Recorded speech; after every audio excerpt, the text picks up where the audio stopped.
Two men journey to the bars and restaurants of Scandinavia to find amazing beers, always with the same question. Hey, what's on tap? It's time to find out. It's got it now. I gotta hit record. It's a sensitive button, man. You just really gotta flick it. You can't just be like stabbing at it, man. Oh, this is our spin-off podcast. No, welcome back to another episode of What's on Tap. So today we're looking at Southern American beers. Right. Beers from the American South is what beers from the American South, not South American beers. No, you got to be a little clear on geography there. Well, I said Southern American beers. Yes. So okay, that too. Yeah, exactly. All right. So I, as you may or may not remember, I am from the American South, and I grew up in Tennessee and Arkansas. And my brother was kind enough to ship me a big box of beers from Mississippi, Arkansas, Oklahoma region. And I thought, hey, let's just take a break from our normal show and do something a little different and kind of highlight a few of the beers and what's going on in a part of America that's not really known for its huge beer culture. Except for Jester King and Prairie Artisan. Well, that's Texas. Yeah. Texas is not South. No? Geographically, it's in the South. But Texas is Texas. It's its own country. It is, when you live in Texas, you see things, bumper stickers that say like, I wasn't born in Texas, but I got here as quick as I could. And American by birth, Texan by the grace of God. So it explains a lot about you, actually. We could do. I'm not Texan. I lived in Texas for 11 years, but I'm not Texan. You went there really fast. I did not. It took me a long time to get there. So are you a Texas exception? I was an immigrant, as they call a Red River wetback. Red River wetback. Yeah, because you have to cross a Red River to get into Texas, as opposed to the Rio Grande to get in from Mexico. So and that's where the wall's going up? That's where the wall's going up, oh, yes. Nice. So why is the river red? It's just the name of Red River. I don't know why it got its name. Red? Or No, it's just water? It's just water. All right. It's like we have a White River as well. Like the town I grew up in was on the banks of the White River. Did you have to take a boat it's over? Not. The Black it intersect with the Black River. Also, these are just names. So does it turn into a brown river when they intersect? Eventually, it's a rainbow of rivers that all empty into the Mississippi. You took a steamboat over the river? Yeah. We always take steamboats, paddle boats wherever we go. Nice. It's just the easiest way to travel. Travel yonder and back. Yonder and forth. Yeah. So the first beer we're going to try today is from Little Rock, Arkansas. It's called Lost 40 is the name of the brewery, and it's a barrel-aged Bock. It's a bourbon barrel-aged Love Honey Bock is the name of it. So I think that's really interesting. I've never tried the barrel-aged Bock before. And I mean, we've had, what have we had, like 2 Lost 40 beers now?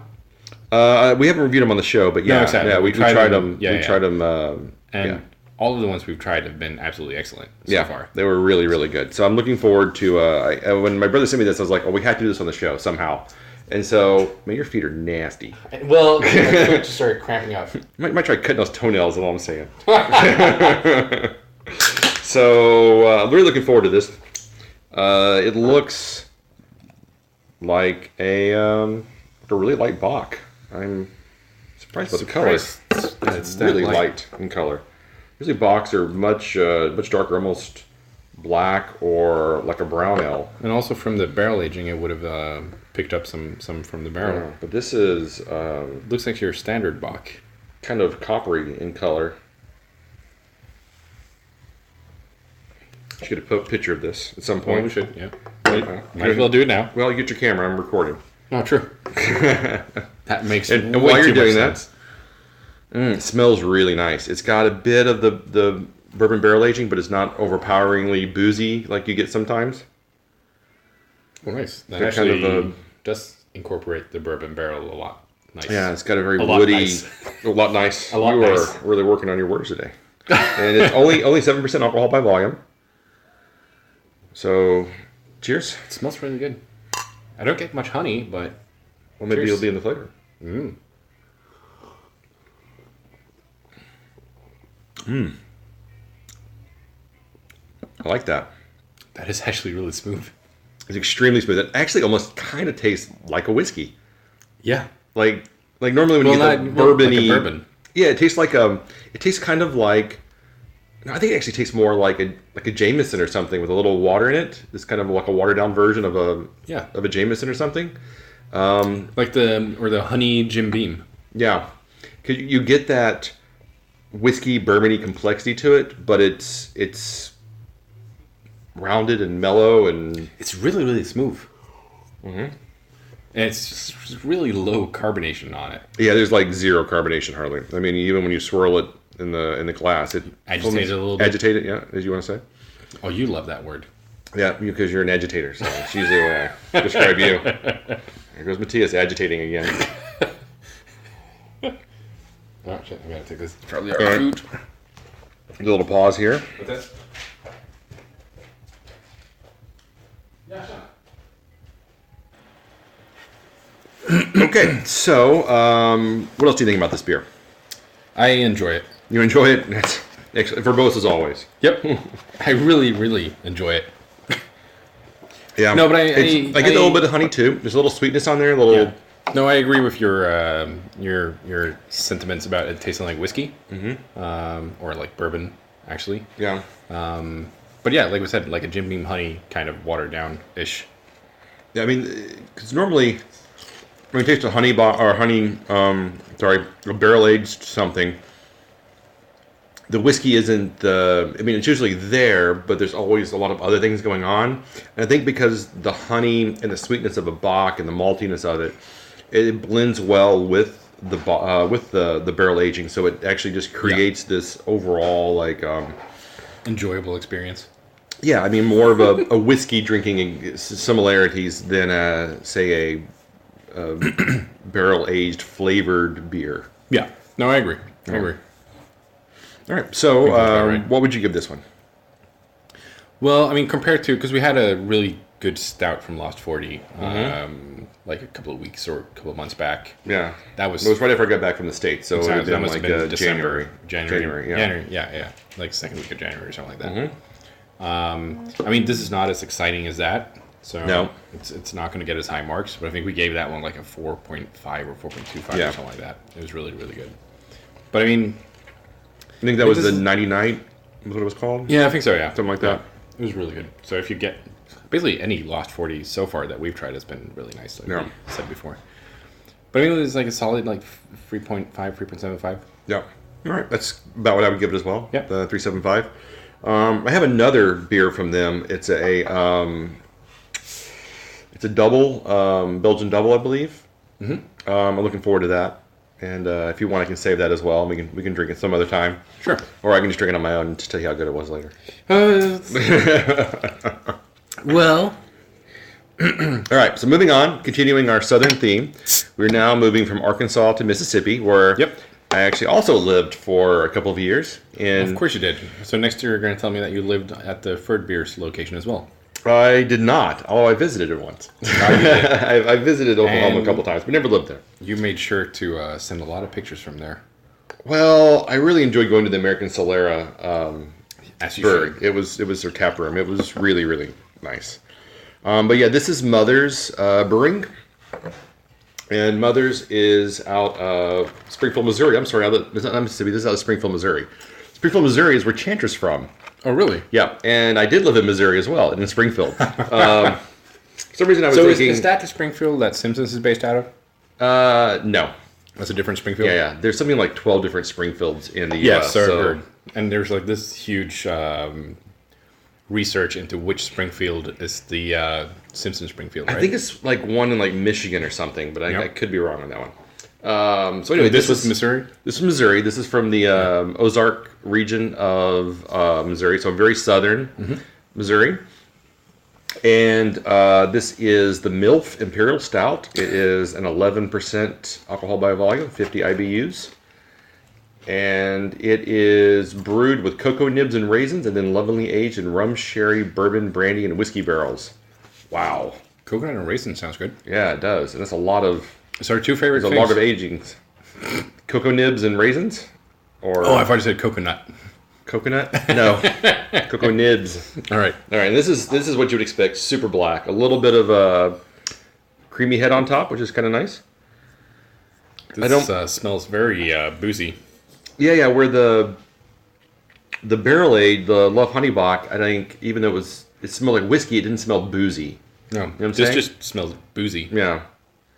And I don't get any chocolate or... I don't get chocolate or raisins either. But I do get... booze. Booze. I do get the barrel aging. All right, cheers. Cheers. You can kind of get the raisins in the taste. Definitely get the raisins in the taste. I'm going to say I got huge raisins off of that. And there's some chocolate aftertaste. Yeah, I'm not sure I'm a fan of this. Well, I think... I mean, it's wine and spirit barrels. I mean, it's so many: rum, sherry, bourbon, brandy, whiskey. That's a lot of different types of. I think it's too types of wood. Exactly. It's too jumbled. Like you don't know what they. There's no clear direction of what they wanted to do with it. I mean, you definitely get the alcohol heat. Yeah, and you definitely get the raisins, but then it's all like a wooden jumbled mess. Yeah, and then the aftertaste is just kind of it's dry. Yeah. And it's yeah, there's not much going on after it. I mean, once you swallow, it just I think it's way too much going on after. Because there's way too many different wood types playing in and competing. I just get dry and woody, and therefore I think it just kind of cancels each other out. I think because there's so many different types of flavors going on, they just kind of all cancel each other out. You would think that when you have wood in your mouth. That would be the wooden teeth that I'm currently having. It does kind of play tricks with you. Me and George Washington, we have that same problem together. Yeah, I'm not a fan of this.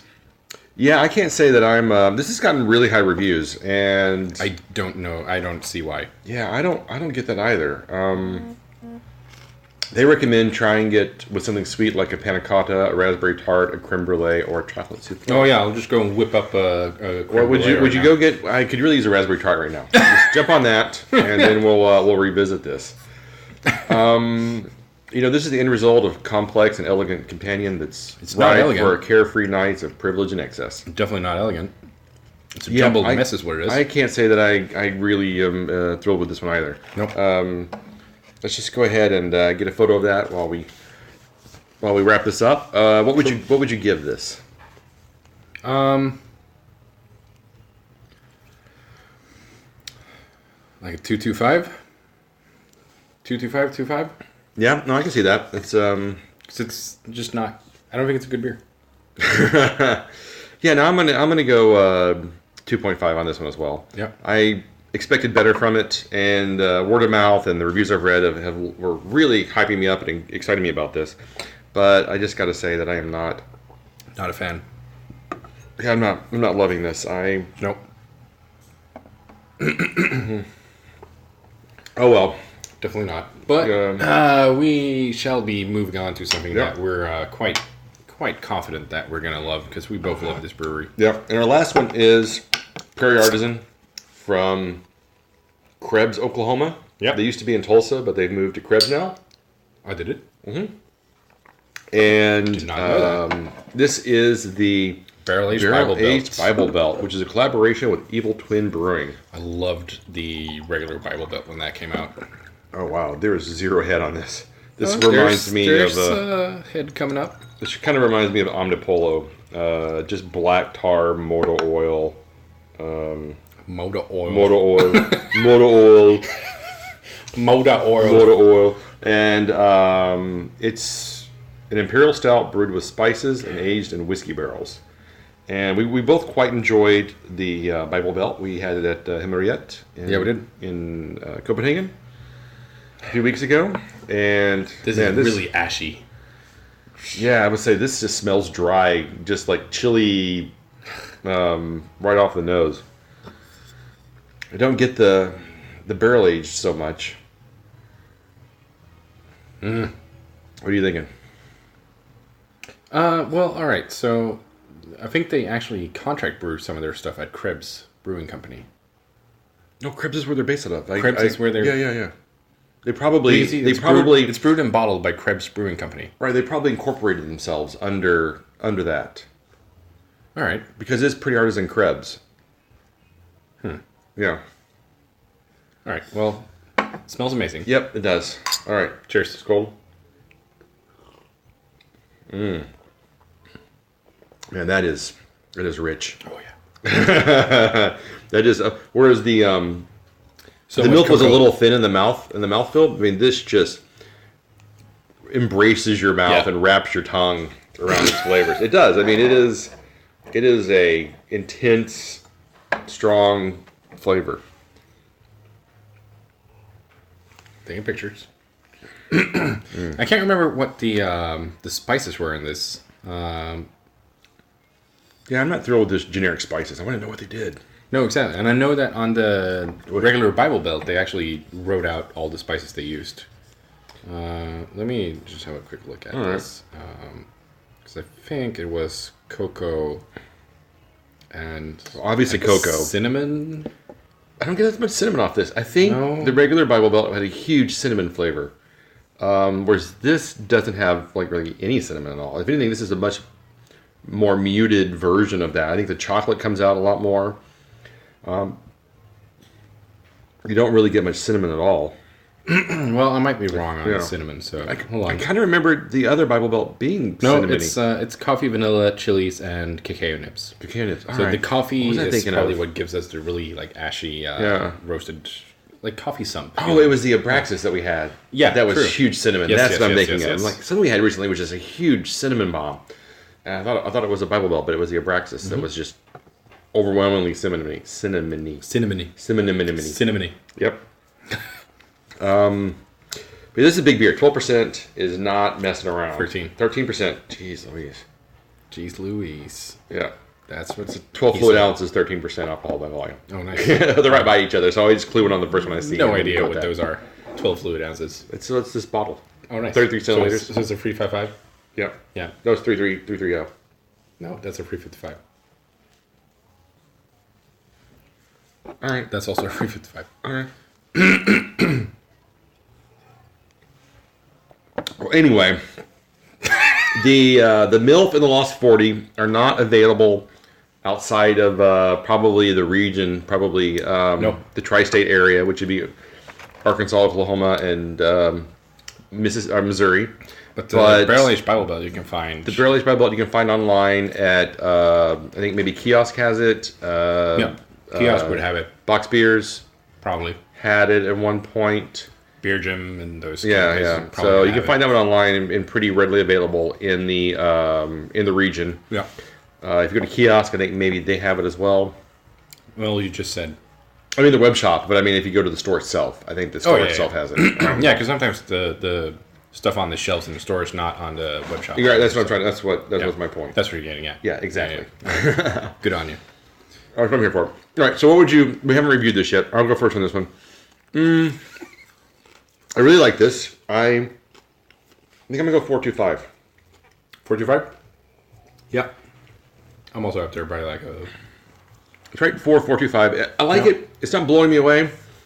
I think it could do more. I actually think the regular Bible Belt, the non-barrel aged one, was better. Because that had tons of flavor. Yeah. I think this, maybe the barrel aging has like let some of the flavors evaporate a little bit. Yeah, It's much more. It's much more subtle. It's not quite as in your face and really intense. Muted.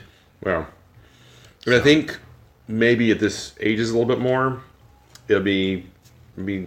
Flavors are probably going to be like muting out even more, but it might become like a fantastic heavy stout. Yeah, that's what I'm saying. Yeah. I think it's a little, too raw on the bourbon barrel aging right now. Well, I mean, you got 2 bottles as well. I got another bottle, so we'll revisit this in like a year or 2 years time.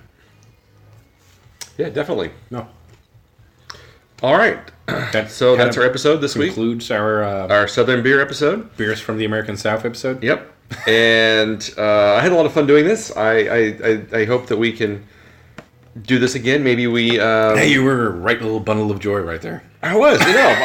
I'm hoping that we can do this again maybe for New England beers or California or West Coast or whatever. It'd be kind of we fun can explore different regions. Because, what's interesting... Which you don't know, but what I know, what's interesting about the Arkansas, Louisiana, Oklahoma, Texas area is they really do a lot with German style beers. There's a ton of German immigrants that ended up in the area. You have a poster for Shiner Bock, which is kind of a premium mainstream brand in Texas. Premium craft beer brand, I guess, what you say. And so you're going to find a lot of Bock and Hefeweizen and Kolsch and Pilsners and not Gose so much, and not so much Berliner Weiss like we see around here, which are like the two, I think, dominant German styles we see in Scandinavia. Yeah. But the really classic traditional German styles, you see just a ton of those, and every brewery has their take on those. Yeah. And they do a lot of interesting stuff. They do a lot of unique plays on those concepts. But yeah, it's really, really fascinating how strong a hold the traditional German beer styles have on that region, because it's not, I don't think it's what you would expect if you didn't know the heritage and the history of the region. So yeah, that's why we have Love Honey Bock out of Arkansas. So yeah, well, the Lost 40 Honey Bock, not the MILF one. No, not the MILF. The MILF is Missouri. Yeah, we know how those people are. Anyway,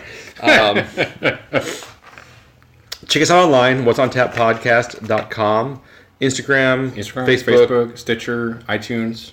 There you go. All the above. All the stuff. Yep. So until next time. See you later. Keep drinking.